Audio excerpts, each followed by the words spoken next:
Massive thank you as always to our top tier patron, Sarah Turner. It's Not Just In Your Head is hosted by psychotherapist Dr. Harriet Fradd, substance use disorder counsellor Ikoi Hero, and myself, the editor and producer Liam Tate. This podcast is entirely funded by listeners, and as the famous meme states, we are critiquing capitalism because we are forced to participate in it in order to survive. So, if you can afford to give, then your contribution will ensure that we can keep making the show. However, if you can't, then please just leave a review on your podcast platform of choice, tell your friends about us, and follow us on Twitter, Facebook, Instagram, TikTok, Reddit, or YouTube. Massive thank you as always to Elle for organising our monthly reading groups and episode discussions, which you, dear listener, can join in too. Just head over to our Eventbrite page, and the link is in the show notes.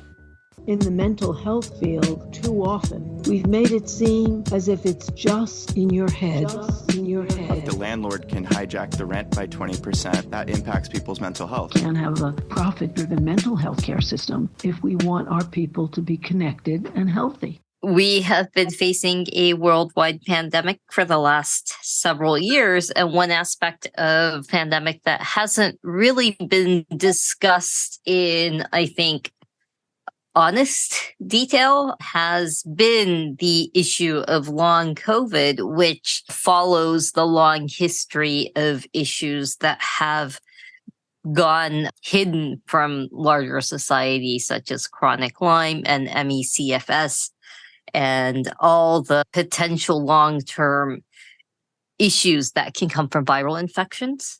And one of the major roadblocks that's happening to patients right now is in an attempt to get their physical symptoms addressed, constantly being told that their symptoms are a psychological symptom and not physiological. And this is often a serious issue because it delays treatment and it causes further deterioration of the patients, because this is not a new issue. This has been an issue that people with autoimmune disorders and all kinds of chronic physical issues have faced for a long time. So I think long COVID is bringing this much more to the surface in terms of society and medicine seriously needing to address these issues. And we have a wonderful guest here today. Dr. Asad Khan is joining us from the UK. First of all, thank you very much for having me. It's a great honor and a privilege. I'm a respiratory physician, which in the US you would call a pulmonologist. I have been in medicine since, well, I've qualified in 1999 and have been a specialist for the past 14 years. However, for the past 2 years and 3 months, I haven't really been able to work. And that's because I contracted COVID whilst working on the front line due to inadequate PE, and subsequently developed long COVID. So I've been quite sick with this condition and have found myself in the position of being a physician, patient advocate for long COVID, but also for other invisible illnesses like the ones you alluded to. So yes, my life has changed, and I think that's an understatement. But I feel in some senses that it's probably the best thing that ever happened to me. And I know that might sound weird, but my eyes have really been opened to a world of suffering that I knew very little about, just like most other physicians. And I feel that there's a real opportunity here because of the sheer numbers affected by long COVID to really alter the narrative. And I hope to play a part in that. Yes, it's millions of people, isn't it? Just in the UK alone, from what I remember reading. Yeah, so 3% of the UK population. It is mad. There's very few illnesses where 3% of the population of a country are affected by it. I think the estimate globally was 144 million. That was the last figure I saw. And that was some months ago. So it's probably gone up since then. Make no mistake, this is the pandemic within the pandemic. And unfortunately, it remains below the radar for not just society in general, but also for physicians. And I still every day hear a story about some poor soul going to their doctor and the doctor saying that they've never heard of long COVID, or they've heard about it, but they don't know anything about it, or they've heard about it, but they believe it's psychological, or that there's no treatment, or that it just gets better on its own. And none of those things are true.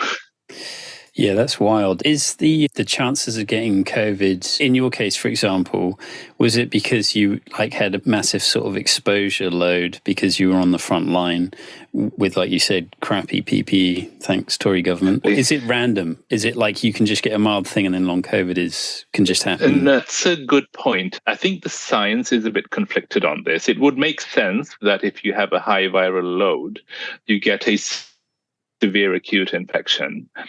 However, there are people who have developed long COVID after a very mild illness. In fact, let me just rephrase this. If you have a severe acute illness, so you're hospitalized, etc., then you have a higher chance of going on to develop long COVID. However, because the vast majority of infections are mild, the overwhelming majority of people didn't go to hospital or weren't sick enough to go to hospital, the number of long COVID sufferers whose illness started with a mild infection far outweighs those who were very sick initially, if that makes sense. And within that mild group, there's actually a huge number of people who never displayed symptoms of acute COVID, so the asymptomatic people. So that is possible as well. I don't know what you make of a lot of the information that I've read about reinfections potentially increasing the risk of long COVID. Absolutely. They do increase. I think it's a 5% cumulative risk, according to one paper. So reinfections are no joke. And this whole narrative that began with Omicron is mild and that COVID is a flu is very misleading. Right. Because even if you have a mild initial illness, that doesn't mean that the downstream consequences of that apparently mild acute illness may not be severe. And what we have no idea about the long-term consequences of COVID infection because it hasn't been around for decades and decades. But what we do know so far is not good. What we know is that there is an increase in lots of complications compared to people who didn't get the infection.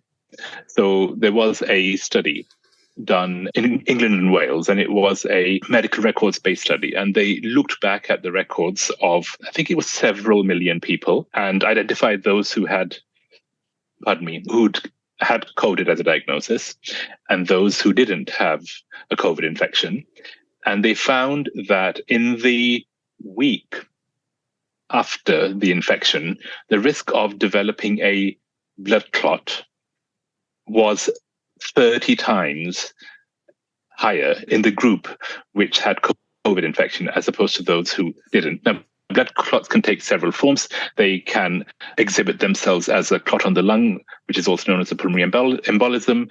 You can have a heart attack, you can have a stroke, you can have clots in your legs. So what was interesting in this study was that risk did diminish over time, but it was still present at 49 weeks to a lesser degree. Wow. Yes. And this has been borne out in several studies. In the US, there was a huge veteran study. And again, same message. Even in people who had a mild infection, even people who otherwise had no underlying conditions, which is a phrase I've come to loathe, there was an increased risk of heart attacks, strokes, pulmonary embolism several months down the line. And this is not just one or two papers. There are multiple studies that have given the same signal. Right. So allowing ourselves, allowing our children to become reinfected over and over again with what is essentially a thrombotic vasculitis, which I will explain in a second, which is preventable. It's nothing short of criminal. I think some of the more persistent, misunderstandings about COVID is that people think of it as a respiratory illness. In terms of pathophysiology, it is more of a pretty serious endothelial infection.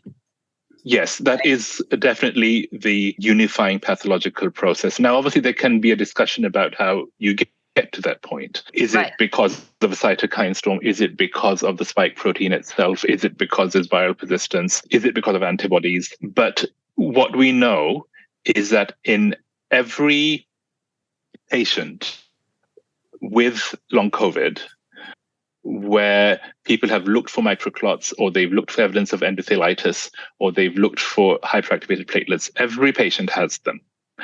So this is why this is a thrombotic endothelitis. Endothelitis, for your listeners, if they're not aware, means infection of the inner lining of blood vessels. So when you get infection of that lining, then the blood vessels become leaky. They don't do their job properly. You can get reduced supply of oxygen and nutrients to the tissues anywhere in the body. Hence, the multiple manifestations of long COVID, it seems to affect every part of the body, but also you get clotting in the blood vessels, hence those clotting complications. So yes, I think at the beginning, this idea that it was a respiratory virus was gaining quite a bit of currency, and probably because people thought it was going to behave a bit like H1N1 or the flu, but actually it's very different. It attaches to the ACE2 receptors, amongst other receptors, and there are very few ACE2 receptors in the airways. There are lots in the mouth and in the nasal cavity and right in the blood vessels. So that's how the virus finds its way to the blood vessels. You inhale it into the oral cavity. It attaches itself to the receptors there, and through the bloodstream, so from the blood vessels that drain the mouth, the veins that drain the mouth, it makes its way into the circulation and finds the receptors in other tissues and invades tissues that way. Right. To give a kind of a picture to the listening audience, an average adult has about 60,000 miles of blood vessels inside their bodies. That becoming destabilized and inflamed from infection is a serious thing to consider.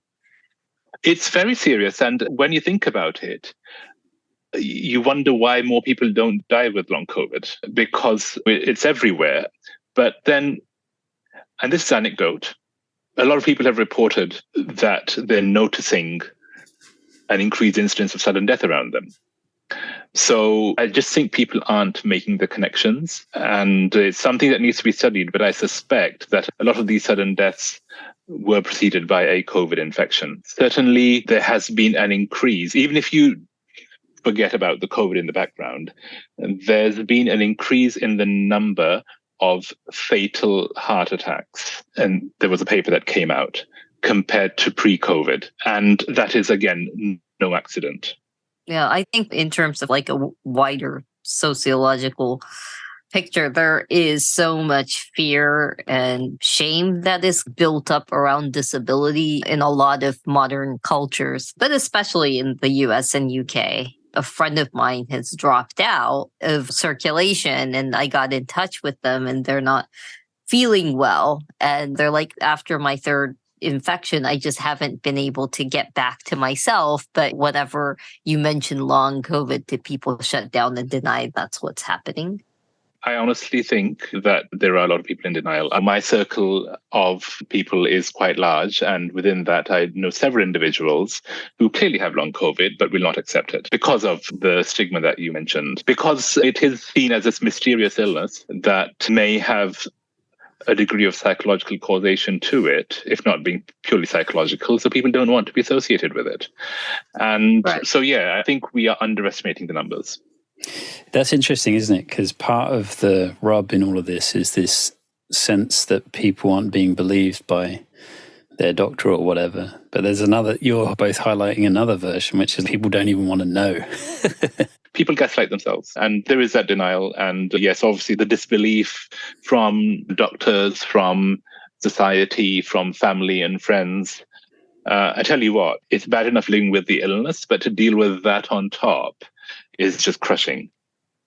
When you realized you had long COVID, has your sort of circle of, I guess, professional contemporaries believed you? What's that process been like? So that's a really good question. I don't want to whinge too much because I think I am a senior physician and I do have connections and I am resourceful in that respect. But I have had my share of medical gaslighting. The worst one was when I developed a complication I won't say which one it was because it might identify the person in question, quite a distressing complication of long COVID, which actually drove me close to taking my life. Symptoms were so awful. They were impossible to live with. And I asked a colleague to see me urgently. And you'd have thought that they'd have prioritized it because here's somebody who got it on the front line who's a colleague. And I was made to wait weeks and weeks. And when I saw them, despite this very obvious physical sign, so it wasn't as if this was an invisible complication, you could look at me and go, okay, he's got this. I was told that I was probably overperceiving my symptoms and it could be that they were stress related. And I just, my jaw dropped, and I just thought, if they can do this to me, what hope has the average person who doesn't have medical knowledge got? And I have found that my circle of friends and relatives has altered considerably. I think a lot of the people who have stood by me, and I think this is something that a lot of people may find it resonates with them, the people who stood by me are often not the people I thought be there. And some people whom I thought I could depend on, who would be understanding, who would be forgiving, who would be compassionate, they have been the ones who've kicked me in the teeth. And that's been quite an eye-opener. But you know what? I'm in a way, I'm glad because it's shown me who my people are. Yeah. Yeah, one of the aspects of health issues and chronic health issues and disability is the loss of social support, of loss of friends, especially friends and family, is a major issue that people in this situation often face that isn't really talked about much. A lot of times people who are starting to face their chronic illness and trying to get care is facing like abandonment within their social circle, as well as being not believed by doctors. And that does lead to PTSD. Yes, absolutely. You know, there have been times when I've actually said to people, I wish I had cancer, or I wish to chop my hand off. The amount of energy and effort, and we don't have much energy, it takes to explain to people that actually you are seriously ill. You might not look ill on the outside, but you have some distressing symptoms, which are very physical. I feel like a broken record doing this over and over again. A really good friend of mine, who should know better, said to me, I'm really worried that if you keep lying in bed, you're going to get physically and psychologically deconditioned. And I was just like, have you ever seen me lying in bed just for the heck of it? The difference is that we want to do stuff. We want to get up there and do our jobs and look after our children and socialize, but we just can't because we're just too sick. And some of the conditions associated with long COVID and ME and long Lyme, like POTS, for example, they just stop you getting up because your symptoms get so much worse. It makes sense that if you are having issues within the blood vessels, that there might be some issues being able to regulate things like blood pressure, heart rate, et cetera, et cetera. That makes being able to get up and walk around possible, right? Yeah, absolutely. The thing is, the nerves have their own blood supply, tiny blood vessels called the vasa nervorum. And the autonomic nervous system, which is your unconscious nervous system, which regulates your breathing and your digestion and your blood pressure and your pulse. So that, when it's deprived of its blood supply, it can't regulate these things. Hence, you get the swings in blood pressure, the really rapid heart rates, the slow digestion, all of these features. But because it's happening at such a almost microscopic level, the usual frontline tests come back unremarkable. And hence this sort of jump to, oh, it's psychological, which seems to be instant. So you do a few tests, and if whatever tests you're familiar with are okay, then it seems to be that the conclusion is that it's non-organic. And that is really lazy medicine. But unfortunately, it's rife.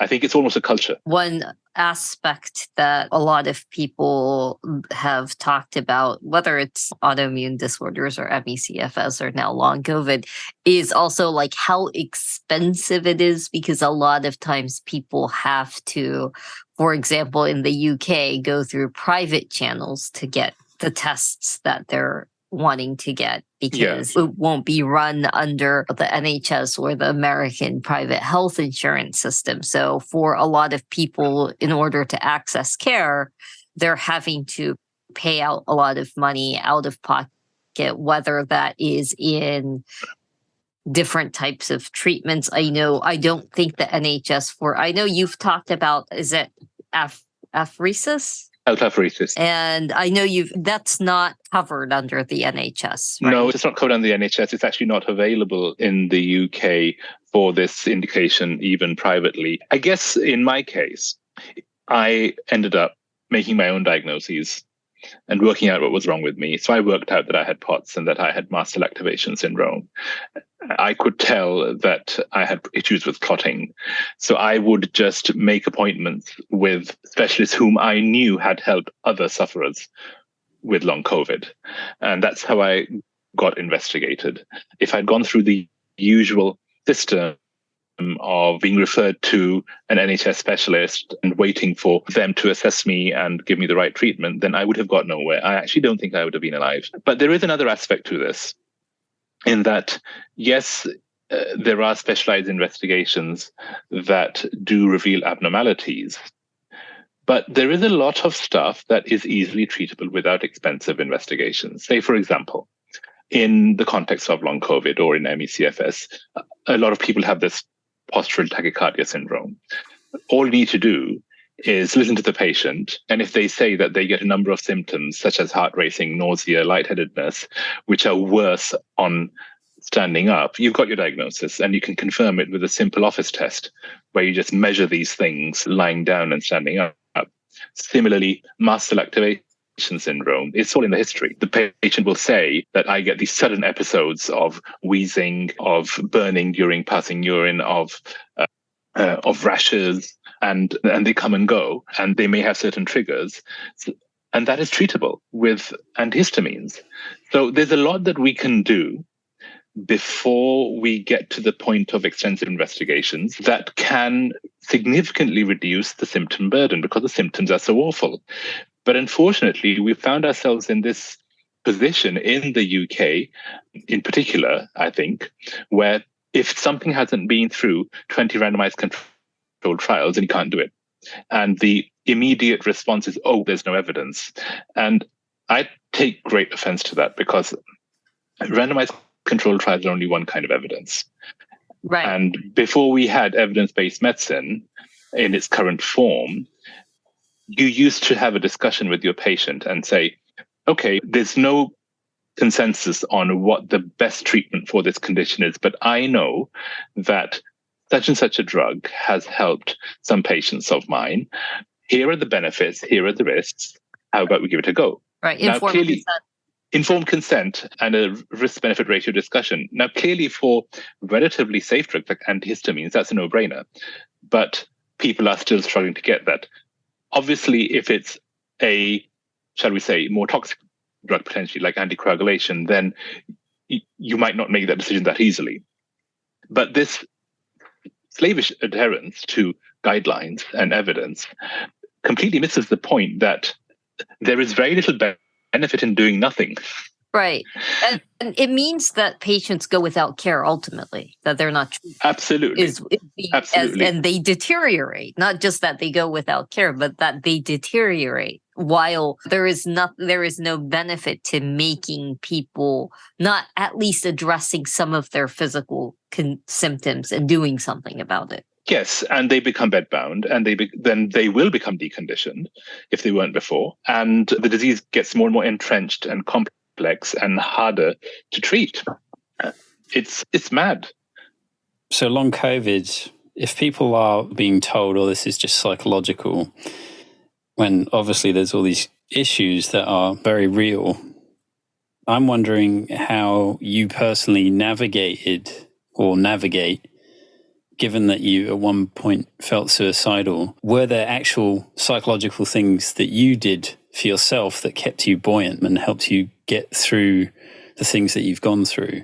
I had a really good GP. I was lucky in that, who believed me. My GP was limited in what they could do to help, but the fact that they believed me really was a blessing. And the fact that they would say, I don't know, but I'm going to try really hard to find out. But they were limited by the quality of specialists around them, unfortunately. Or shall I say by the lack of curiosity of the specialists around them. But personally, what I found really useful was a number of things. And this is the point where a lot of people get really cross and say that I'm suggesting that mind-body techniques can help.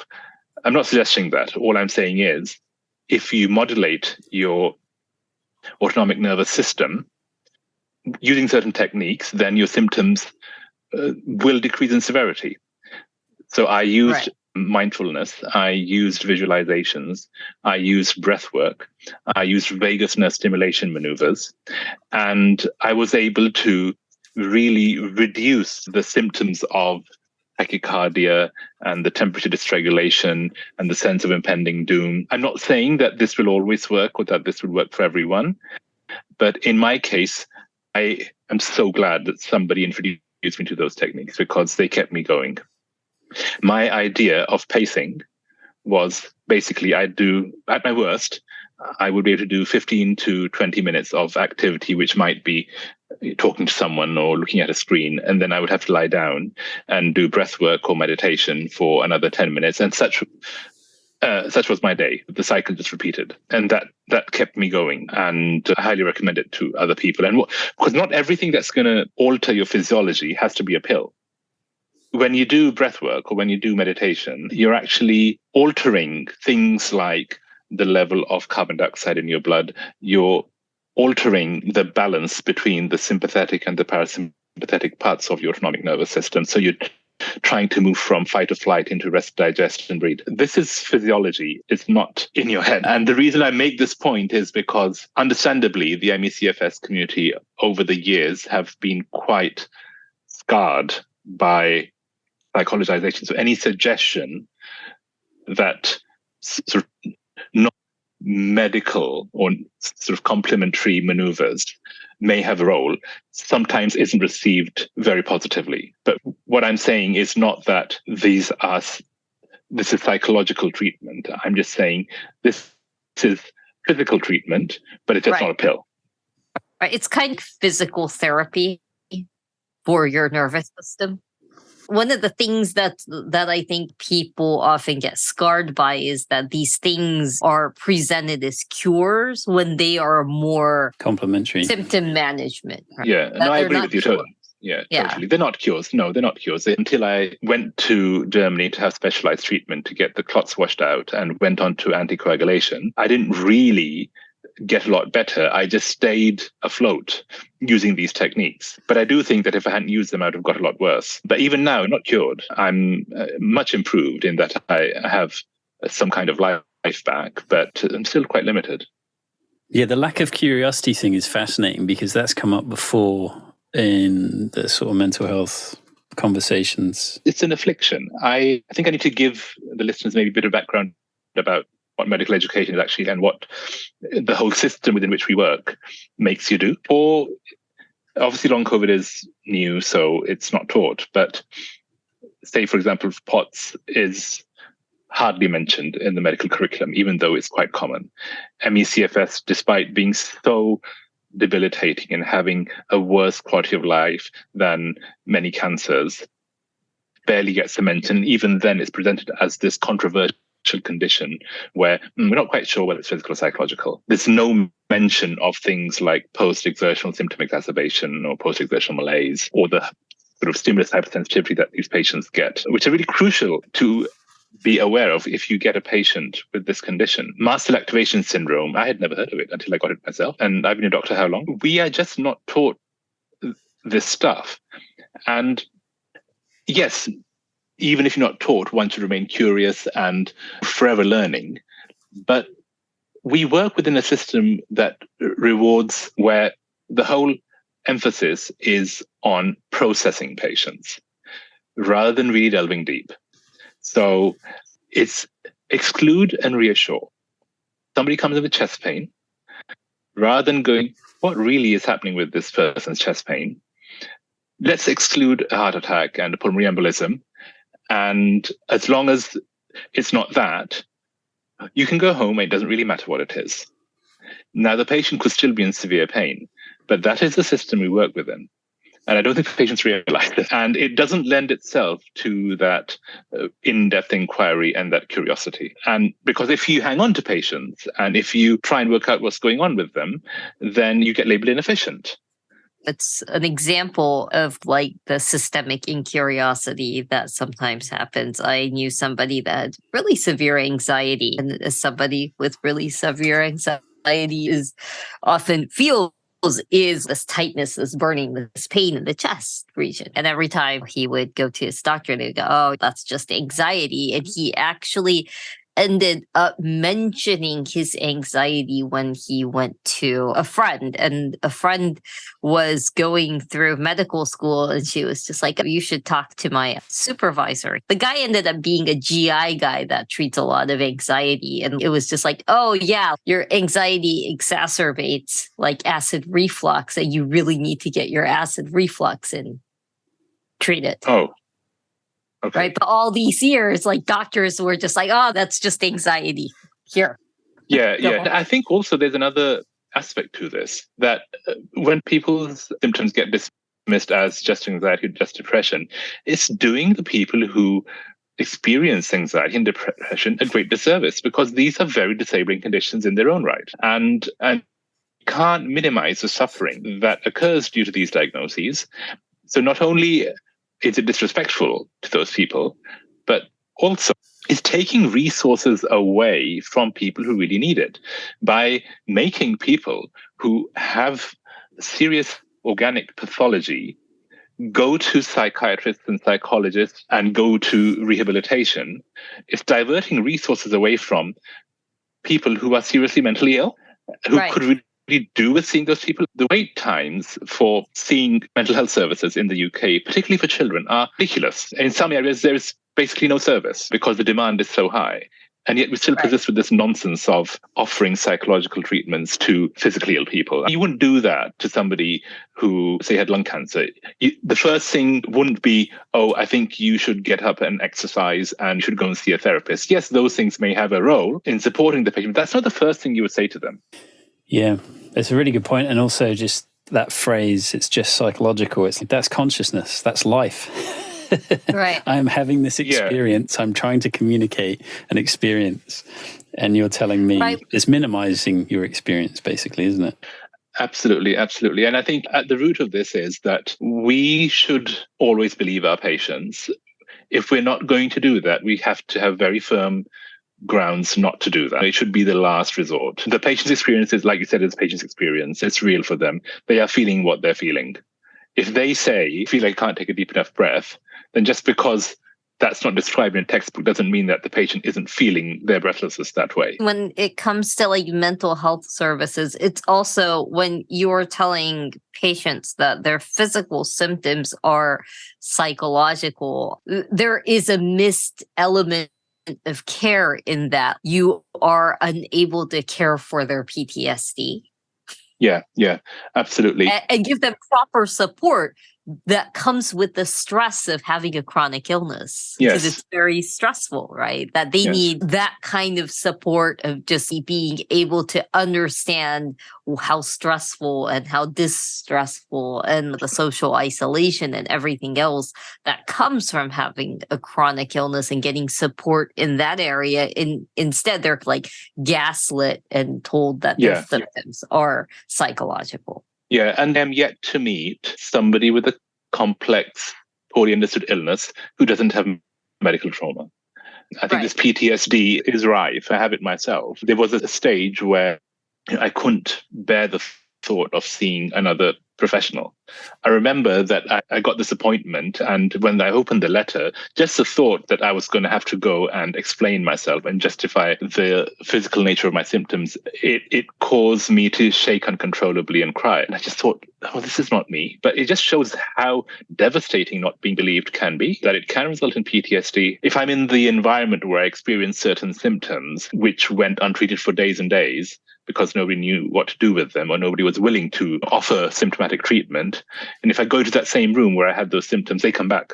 Yeah. I mean, it's one of the major issues, I think, that's a wider picture of public health, and especially in the United States. A lot of people end up being financially terrorized by the thought of seeing doctors, which kind of understandably ends up developing a severe distrust of doctors and the medical system, because the medical system can financially ruin you. Yeah. It's hard to trust. Those kinds of background issues of whether it's with chronic illness or whether it's from financial distress, of developing distrust for the medical system also is one of the bigger unsaid parts of why public health is so hard to do in certain countries. Yes, absolutely. And luckily, we don't have that aspect of the financial aspect in the UK, but it's coming. The way the NHS is going at the moment, it's going to happen, because hospitals are just not safe at the moment because of years and years of underfunding by successive governments, particularly this one. I think it's intent on destroying what is basically the UK's closest equivalent of religion, which is the National Health Service. And it's awful because in principle, it is the best health service in the world, in theory, but it's just been underfunded and abused over the years, and to the extent now where proper care just can't be delivered, even basic care. Yeah, and I think actually what you were saying earlier on, that if you care, you're deemed inefficient. And so it reveals the kind of madness of the sort of medical system, but just the wider political economic system, that if you don't have something that is there for the benefit of the citizens' health, like what's the point in having an economy if it's not for people, right? David Graeber's got this whole thing about that, which is that really we should be heading towards a direction that care is the sort of central focus under which everything revolves around. But like you say, that's direct opposition to systems that require efficiency as their sort of super goal. Yeah, within the context of medicine, I would say it's tick box medicine. It's not proper, thoughtful clinical inquiry. And for these conditions in particular, I mean, for any condition, but in particular for these conditions, you need that individualization of care, because the conditions are so complex and people present so differently. And one person might have one particular major issue, another one might have a completely different issue whilst having the same diagnosis, that you really do need to drill down to what it is that is affecting this particular person and how do we best deal with their symptoms. And that takes time. You can't do it in 10 minutes or half an hour, or I think 1 hour, you've got some chance of getting somewhere with a long COVID or ME/CFS patient. But who's got that time? That's why people can go private.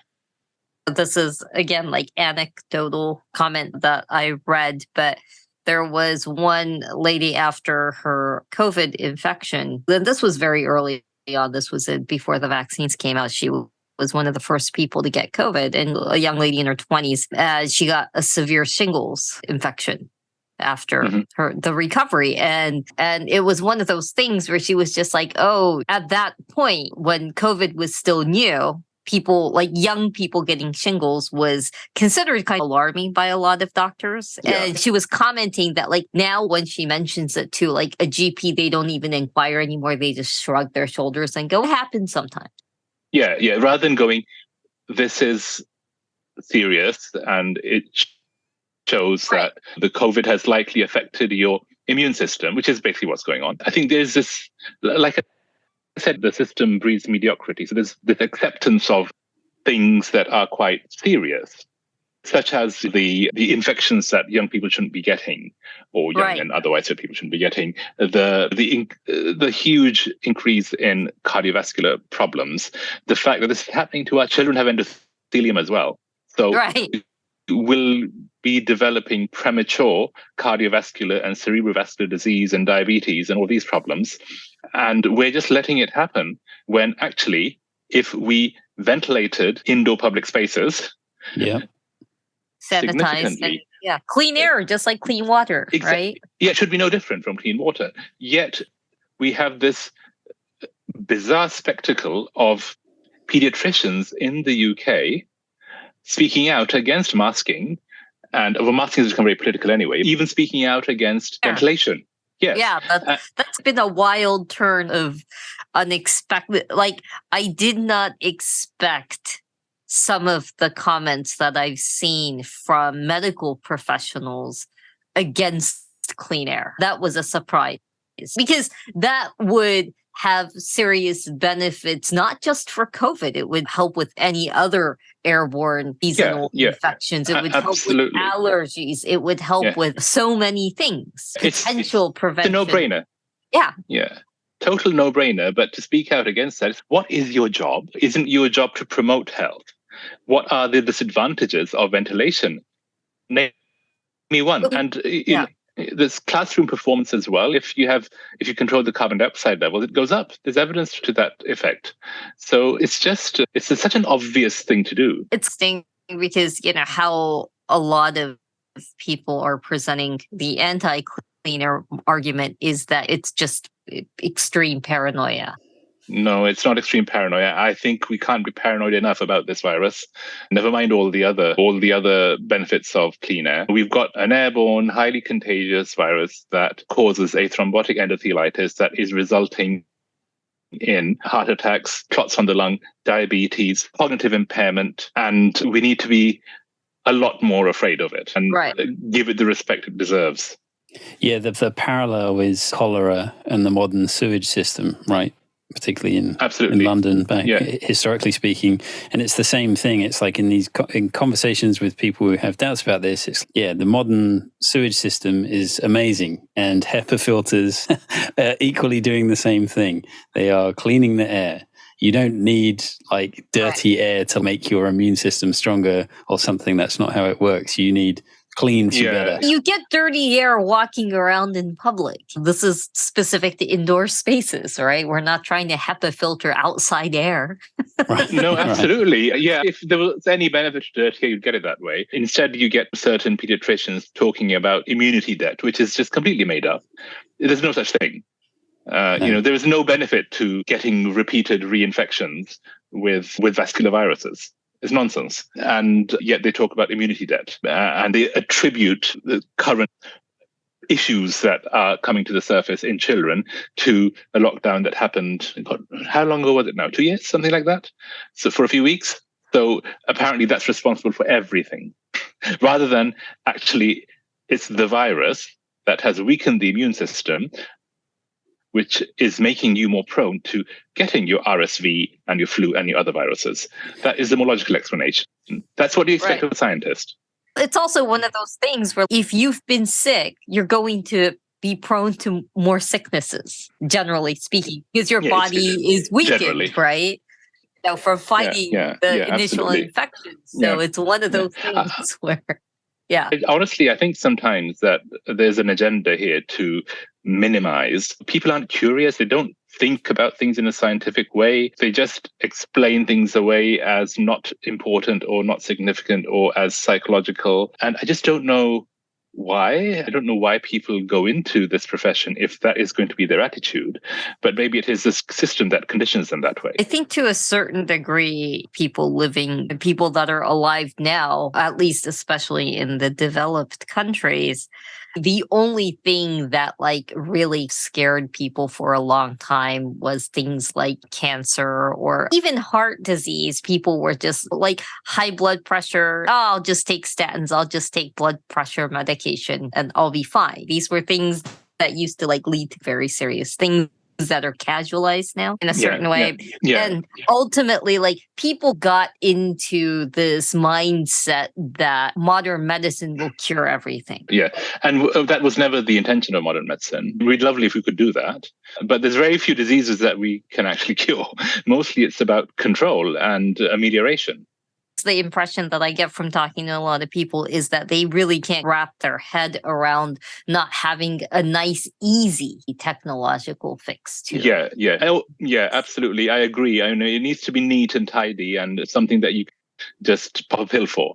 And I think also ableism plays into this. So sickness, or the idea of having an illness, or the possibility that you might develop something that could disable you, people don't want to know because they associate that with not being useful, not being productive, not being efficient. And obviously your value is measured by these things according to society. Right. So just rather not know. There is a still very strong current in society about disability being malingering. Yeah, absolutely.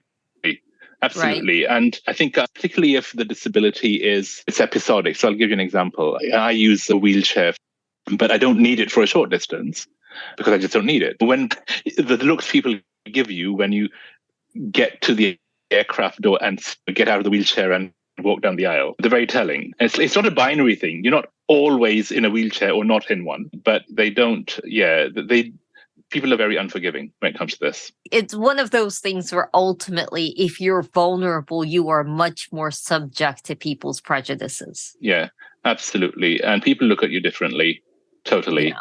And people, I think, I've got to be careful what I say here, but it's as if you're worthless almost. Because you can't do the things that you were able to do before. So for me, my job was very hands-on. It was long ward rounds, clinics, on-calls in respiratory medicine, which is a very sort of acute specialty. You're there, you're assessing lots and lots of really sick people. And it's ironic that I got this on a COVID ward where it was an acute respiratory COVID ward, 28 patients every day, really sick, on oxygen, going to ICU or dying, and supporting them, their families, because we had to be the family because those were the days of FaceTime goodbyes, and supporting the juniors and the nurses. So there is no way I could do that now. And I don't know when that might be possible, if at all. But I just get the sense that there is this expectation that if you can't deliver what you're delivering before, then you're just not good enough. That's really harsh. I mean, that you were at the coalface like that as well is, I remember just the news reports at the time and it all just being really upsetting from this distance, let alone actually being right there. It was a lot. I'm pretty resilient, but everybody's got their limits. But there were juniors who had been graduated from their fifth year in med school just so that they could help. So they had never seen any other kind of medicine. And to them, this was medicine, this pandemic. And this was their first job. It was a really hard time for them and for everyone else. And obviously, because we were mostly in one place and nobody was traveling anywhere, people weren't seeing their families and they were just dealing with this hell day in and day out. A lot of people got really badly psychologically affected and traumatized. It struck me the other day that, unless I'm missing something, that it's strange that we don't have almost like a memorial day in the same way that we do for the world wars, that we don't have a day to register that COVID happened, that as a nation, obviously this was a global thing, but as a nation, we experienced this thing and a huge number of people died and a huge number of people have been affected by it. But it seemed strange that there isn't like a day of sort of recognition for that. And then I was like, that ties in with the sort of denial stuff, doesn't it? Absolutely. I think denial is a policy, isn't it? There isn't a problem, because if you were to admit that there is an ongoing issue with infections, reinfections, long COVID, then that would underline the need for mitigation. And nobody wants mitigations. Nobody wants to talk about ventilation, never mind masking or anything else. We don't have the worldwide Remembrance Day for the big flu pandemics that have happened, right? Like people completely memory hold the 1918 flu until very recently. Because there is still this kind of idea that like, oh, if you die of this kind of sickness, you were going to die sooner or later anyway. Oh, some sort of sick Darwinian type mindset. Yeah, absolutely. Yeah. This whole idea that somehow because you've got an underlying condition, your life might be worth less. It's vulgar. And anything can be an underlying condition. If you've got a bit of blood pressure, that's an underlying condition. And it doesn't matter how many you've got. Everybody's life is still valuable. Yes. And Right. That's the whole point of society, right? Exactly. We're not. Hopefully, we're not in eugenics land yet. Although sometimes it does feel like it, the way people have these conversations. But even if one was to use that argument about underlying conditions, so many people got it who didn't have any. And it's also, I think, one of the more less talked about the surprising tidbits that I've heard about COVID is how much like oral dental health is a high risk factor.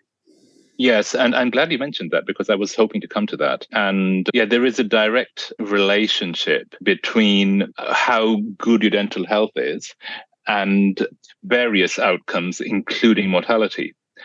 And people don't know this. The best thing people can do when they get a COVID infection or reinfection is look after their oral cavity. So use a mouthwash. Now, the name escapes me, but if you go look up Dr. Graham Lloyd-Jones on Twitter, he's done a number of videos about this. And it all boils down to the way the disease is transmitted. There's the millions and millions of copies of the virus in a teaspoon of saliva. So if you sterilize the saliva and the oral cavity, then the number of viral particles that go into your bloodstream and to other parts of the body is going to be reduced. So stop it at its source. One random question. I know that one of the major issues with long COVID, a lot of people decompensate after vaccination, so they're no longer able to vaccinate, including like other vaccinations like flu and whatnot. And I think this is one of the less talked about, like the snowball issues of allowing this infection to spread. But I don't know if you had any kind of suggestion. Vaccine injury is not a new thing. What is a vaccine? It's a drug. And all drugs have adverse effects. Paracetamol, which you can just buy in the supermarket, even though it's an innocuous drug, in the most part, if you overdose on it or if you've got certain underlying conditions like liver problems, then it can even be fatal. So vaccines are no different. And for the most part, they have been a great boon to humanity, but there will be some people where things will go wrong. And vaccine injury is not new. It's happened with other vaccines. Right. And clearly with the COVID vaccines, it is. And it seems like there's a lot of it, but that could just be because so many people have been vaccinated at once. But then that shouldn't stop us from thinking and going, so this is happening. Lots of people are reporting this.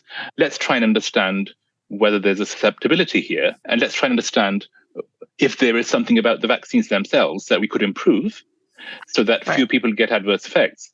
But we just can't have that discussion without being labeled anti-vax. People who got vaccine injury are not anti-vax. They went and had the vaccine. They did their civic duty. So this whole labeling is just nonsense. Right. But very polarizing discussion. So you're either in the camp where vaccines can do no harm, they're God's gift, or you're anti-vax, and there's nothing in between. And I think we need a bit more nuance than that, because this is a real issue. And if you think having long COVID stigma is bad, then having vaccine injury stigma is just another level. These people have nothing. And I know people that have vaccine injuries that now have long COVID. So they have both. And they're and some of their accounting has been really heartbreaking, but also a lot of long COVID people now are like, okay, like it doesn't seem like we can't vaccinate anymore. And that's a problem. Yeah, it's a tricky one. There's different studies which have shown different results. And some suggested that there was no effect of vaccination on long COVID. Some suggested that people got worse, or more people got worse than better. So there's conflicting signals. But to me, I think it makes sense as a physician if somebody came to me and said, I took that vaccination and that vaccination made things worse, that I would be advising them not to have that particular one. It's just, I took aspirin and I ended up with an asthma attack. Well, you wouldn't tell that person to go take another aspirin, would you? So I think at the very basic level, we need to be listening to our patients' experiences and going, okay, that thing clearly harmed you in a significant way. I'm not talking about minor adverse effects, talking about something quite significant like the long COVID got a lot worse. Then I think we need to be tailoring our advice according to how the patient responded. So yeah, for the most part, vaccines are great, but we need to be continuously listening to our patients, recording these adverse events, honestly, not stigmatizing people who are vaccine injured, and trying to develop better vaccines, because we can always improve. And every drug has patient selection. Yeah, absolutely.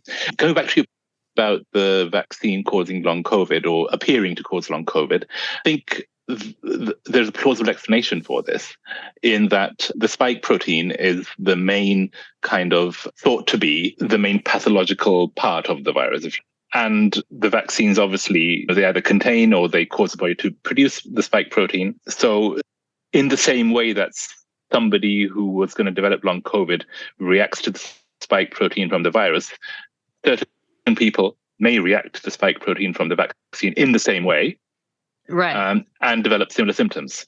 So in my case, I got long COVID from the virus, but then when I had my Pfizer vaccine, I got a whole host of new symptoms. Now, most people obviously were completely fine with the vaccine, but I got a whole host of new symptoms. So I only had that one vaccine. I didn't have another one. And that seems fairly common from what I've seen in long COVID communities, that people with long COVID are now having issues with future vaccinations. I think it's commoner than we think or would like to admit. Because there was one person with long COVID where she was just like, I recently went to get the flu vaccine and that set me back. I was bedbound for 6 weeks, which is pretty significant. It is significant. No, you wouldn't want to do that over and over again, would you? No, I think we need an open, honest discussion about the vaccine injuries without getting into this polarized fight over which camp you're in. We're adults. We should be able to talk about that. I think it's important because it's a way to improve the products that we have. Yeah, 100%. Okay, I think we should wrap it up in respect for your time and energy as well. And thank you very much for coming on and talking to us. Massive thank you as always to our VIP patrons, Rebecca Johns, Bruce Rogers Vaughan, Alexander Lashley, Sheena Belmas, Seamus O'Connell, Alex Placito, Alexandra McCormick, Wig Shaker, and Sean Venardo. By the way, listeners, if you have enjoyed anything you've heard Harriet say in this program, you will definitely enjoy Capitalism Hits Home, which is a solo program that Harriet does through Democracy at Work, which is a worker-owned cooperative that produces other great programs such as Economic Update with Richard Wolff and the Anti-Capitalist Chronicles with David Harvey. I can't recommend enough that everyone also listen to Capitalism Hits Home if you enjoy It's Not Just in Your Head. And if you want to hear even more from Harriet, check out her radio show, Interpersonal Update, on WBAI and in the WBAI archives.